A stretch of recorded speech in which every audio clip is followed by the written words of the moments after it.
देखो प्रथम तो मुझे जदि मानवर मुख्यमंत्री डेलीगेशन नहीं कि जदि सिंगापुर जाऊँच ओडिशा को पुंजीनिवेश आने निश्चित भाव में स्वागत योग्य जहाँद्वारा कौन सन्देह ना कि अपर पक्षरे मुख्यमंत्री जदि पुंजीनिवेश सिंगापुर जाऊँच से दायित्व नेवा उचित कि जो माने ओडिशा राज्य सरकार सागर चुक्तिबद्ध अच्छा से भाव में शिल्प अनुष्ठान स्थापन करेंगे से संक्रांत गोटे अनुकूल ओडिशार वातावरण सृष्टि कर आवश्यकता अच्छे। मु अतीत कही जड़े लोक ओडिशार पुंजीनिवेश कर जड़े शिल्पपति आठी शिल्प लगेब ताकू से भाया अनुकूल वातावरण दरकार एवं से भाई विश्वास हवा उचित शिल्पपति पुंजीनिवेशकारी राज्य सरकार नीति उपर एवं नैतिकता उपर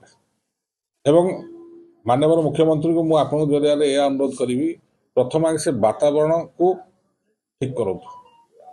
से वातावरण ठीक न होता हेतु आज ओडिशारू बड़ शिल्प अनुष्ठान जोटा विगत सरकार रे चुक्तिबद्ध होते आम सांगे ओडिशा राज्य सरकार सांगे से आस्ते आस्ते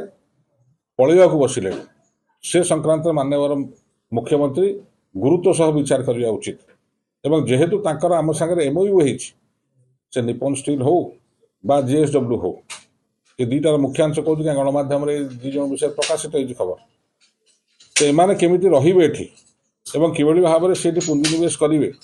ताकू किभଳି भाव में अनुकूल वातावरण दरकार से संक्रांत मुख्यमंत्री सचेतन होगा उचित।